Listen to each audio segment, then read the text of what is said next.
Sasuke sabia que Orochimaru queria seu corpo. Mesmo assim, abandonou Konoha e foi direto para ele.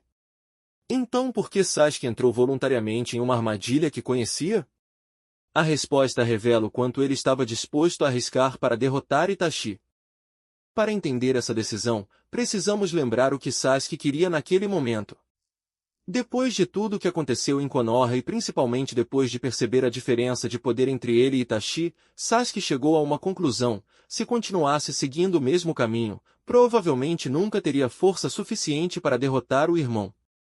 Por isso, quando Orochimaru oferece uma oportunidade de treinamento, Sasuke não está simplesmente procurando alguém que possa ensiná-lo a lutar. Ele está procurando um atalho para alcançar um poder que acredita não conseguir obter em Konoha. E esse detalhe é importante, porque explica por que o risco de Orochimaru parecia aceitável. Existe uma interpretação comum de que Sasuke simplesmente caiu na manipulação de Orochimaru. Mas isso não explica completamente a situação.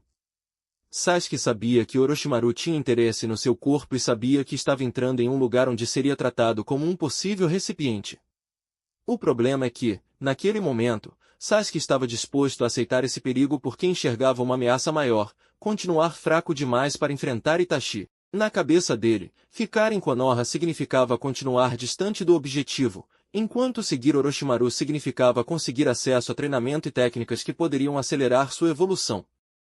Ele não estava ignorando o risco, estava escolhendo correr esse risco. Mas existe uma segunda camada nessa decisão que torna tudo mais interessante. Sasuke não entrou na relação pensando que seria simplesmente uma vítima de Orochimaru. Ele acreditava que poderia aproveitar o conhecimento e o poder daquele homem, quando chegasse o momento, seguir seu próprio caminho.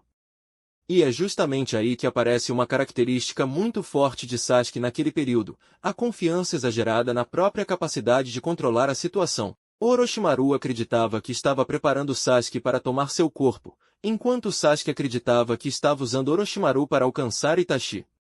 Os dois estavam tentando manipular um ao outro, mas apenas um deles parecia perceber o perigo. Orochimaru tinha um problema: ele precisava esperar pelo momento certo para realizar a transferência. E esse período de espera acabou sendo decisivo.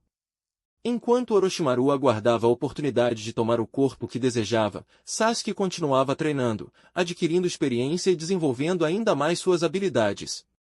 Isso criou uma situação que Orochimaru provavelmente não esperava daquela maneira. O corpo que ele desejava estava ficando cada vez mais poderoso, mas, ao mesmo tempo, o próprio Sasuke estava se tornando cada vez menos dependente dele. A ironia é que o tempo necessário para Orochimaru preparar seu plano também deu a Sasuke exatamente o que ele precisava para escapar desse plano. Quando Orochimaru finalmente tenta dominar a consciência de Sasuke, o resultado é diferente do que ele esperava. O Sharingan ajuda Sasuke a resistir, mas não é correto atribuir tudo simplesmente aos olhos. Aquele já era um Sasuke muito diferente do garoto que havia deixado Konoha. Ele tinha desenvolvido força, experiência e controle suficientes para impedir que Orochimaru completasse aquilo que vinha planejando. E então acontece uma das maiores ironias dessa relação: Orochimaru queria absorver Sasuke e transformar seu corpo no próximo recipiente. No fim, é Sasuke quem consegue conter Orochimaru dentro de si. Isso muda a maneira como podemos enxergar a decisão de Sasuke.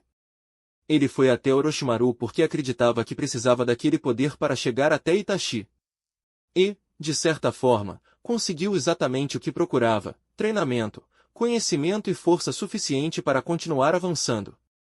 Mas existe uma diferença importante entre dizer que Sasuke tomou uma decisão inteligente e dizer que a decisão deu certo. Sasuke não tinha como garantir que conseguiria resistir a Orochimaru. Parte do resultado também dependeu das circunstâncias, principalmente do tempo que Orochimaru precisou antes de tentar realizar a transferência. E essa é talvez a maior ironia de todas: Orochimaru precisava daquele tempo para conseguir o corpo de Sasuke, mas Sasuke precisava exatamente daquele tempo para deixar de precisar de Orochimaru. Então, por que Sasuke foi até Orochimaru sabendo que ele queria seu corpo? Porque, naquele momento, a obsessão por derrotar Itachi pesava mais do que o risco de entregar o próprio corpo a alguém como Orochimaru. Sasuke não confiava nele, ele acreditava que poderia usar aquele poder antes que Orochimaru conseguisse usá-lo contra ele. E o mais interessante é que essa aposta acabou funcionando, mas não necessariamente porque Sasuke tivesse calculado tudo perfeitamente. Ele teve capacidade para resistir, Orochimaru precisou esperar e esse atraso permitiu que Sasuke evoluísse até o ponto em que já não era um recipiente fácil de controlar. No fim, Sasuke entrou na relação acreditando que estava usando Orochimaru. Orochimaru acreditava estar preparando Sasuke para usar seu corpo. E talvez nenhum dos dois tenha percebido que o verdadeiro vencedor seria aquele que conseguisse esperar mais tempo.